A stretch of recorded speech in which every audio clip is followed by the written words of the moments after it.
두 증인. 네, 오늘은 갈렙과 눈의 아들 여호수아에 대해서 말씀 전해드리겠습니다. 네, 이 말씀을 보면 다만 그나스 사람 여분네의 아들 갈렙과 눈의 아들 여호수아는 볼 것은 여호와를 온전히 순종하였음이니라. 네, 민수기 32장 12절. 여기서 에서 자손 중 족장은 이러하니라.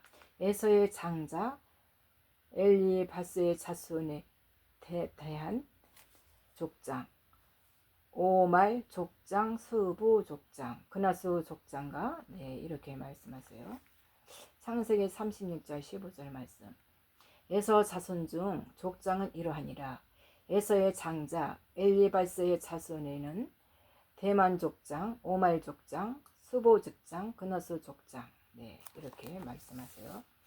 출애굽간 이스라엘을 이끌고 가네스 바네에 도착한 모세는 여호와의 이 명령에 따라서 지파별로 한 사람씩 대표를 뽑는데 12명의 정탐꾼을 이스라엘의 백성이 들어가야 할 땅 가나안을 정탐하고 오라고 보냅니다. 이때 유다 지파의 대표로 뽑힌 자가 여분네의 아들 갈렙입니다. 유다 지파의 족장으로 12 정탐꾼에 포함된 갈렙을 말할 때 민수기 32장은 그나스 사람 여분네의 아들 갈렙이라고 밝히고 있고요. 그리고 창세기 36장은 그나스는 에서의 장자 엘리바스의 아들이라고 증거하고 있어요. 이 두 성경 본문을 통해서 알 수 있는 것은 갈렙에게는 에서 족속의 피가 흐르고 있다는 것이고, 그러므로 세일산에 거하며 후에 에돔 사람이라는 나라를 세우는 에서의 자손들 중에는 이스라엘 백성과 혼인관계 등으로 얽힌 이들이 가나안 땅의 기근을 피해 애굽의 고센 땅에 들어갈 때 함께 들어간 자가 있음을 확인해 주는 것입니다. 그래서 이들은 출애굽에서 400년을 지내고 출애굽할 때 이스라엘 백성들과 함께 광야에 나와 40년간 초막에 거했음을 알 수 있게 돼요.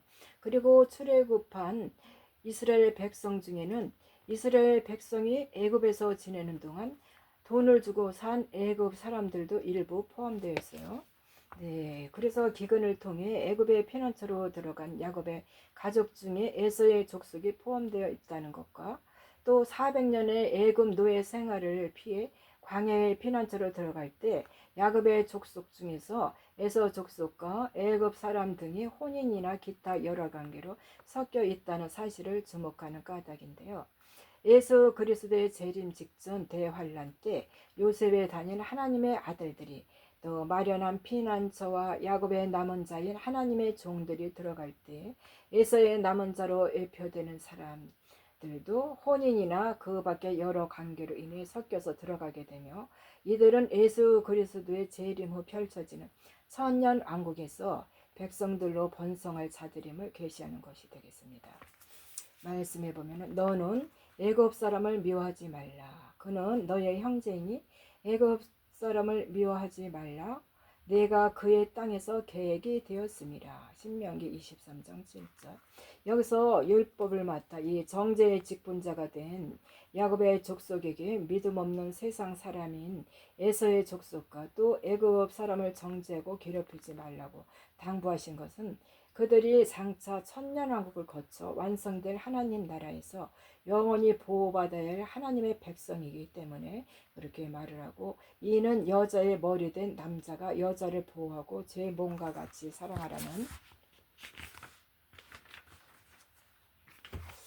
사랑하는 것인데, 여자는 맡겨진 아이를 보호해야 하는 하나님의 질서를 말씀하신 것입니다. 그래서 이제 여기서 모세를 통해 애굽의 고센 땅에 살던 이스라엘 백성들은 출애굽 시키신 하나님은 가나안 땅에 들어가기까지 참으로 험난한 광야 생활 40년 여정길에 초막에서 이스라엘 자손과 함께 에돔 사람들과 애굽 사람들을 지켜주는데요. 이러한 하나님의 의를 초막절에 담아두신 것입니다. 네, 아브라함의 자손들 가운데 에서의 계보에서 나오는 자손들을 천국 백성의 그루터긴 초막절 성물로 거두어서 하늘나라의 영토로 예비해 놓은 새 하늘과 또 새 하늘로 입성시키고자 하는 구속서의 의를 성취하고자 함이 되겠어요. 또 아브라함을 모든 민족의 복의 근원으로 택하신 하나님은 그와 또 햇불 언약과 할례 언약의 두 언약을 체결하셨는데, 이는 장차 예수 그리스도께서 재림하실 때 모든 민족에서 아브라함의 자손으로 택한 받은 자들을 어린 양의 생명책과 다른 생명책에 능명되어 있는 하나님의 아들과 하나님의 종들, 그리고 천국 백성을 추수하여 새 하늘과 새 땅을 완성하는 이 구속서의 의를 성취하고자 함이 되겠어요.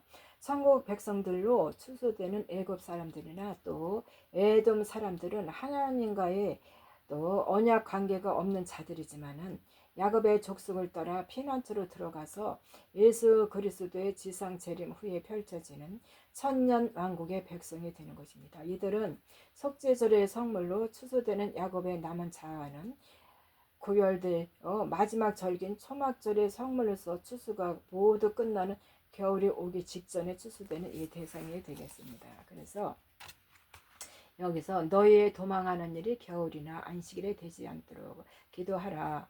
마태복음 24장 20절 말씀. 그래서 이 겨울이나 안식일에 도망하는 일이 일어나지 않도록 하라는 마태복음 24장의 말씀은 마지막 때의 환난과 심판에 대한 이 말씀인데요. 여기서 겨울은 사계절 중에 한 계절을 말하는 것이 아니므로 모든 추수가 끝나 더 이상 추수할 자들이 없을 때를 가리키는 것이고, 안식일은 추수하는 하나님의 일꾼이 추수를 끝내고 영원한 안식으로 들어가는 이 때를 말하는 것입니다. 그래서 둘 다 마지막 추수절기인 천년왕국이 끝난 후 백보자 심판 때에서 새 하늘과 새 땅에 영원한 안식으로 들어가는 자들과 불못에 들어가 쉬지 못하고 영원한 형벌을 받는 자를 나타낸 때를 가리키는 것이에요. 그래서 예수 그리스도의 재림 때 믿음의 소산물이 나팔절의 성물과 또 속죄절의 성물과 또 추수되지 못하고 천년 왕국이 끝난 후 펼쳐지는 또 백보자 심판에서 초막절의 성물로 추수되지 못하는 자는 겨울과 안식일에 쉬지 못하고 도망하다가 영원한 형벌로 들어가게 되는 악한 이 자임을 말씀드리는 것이겠습니다. 네, 감사합니다. 이것으로 마치겠습니다.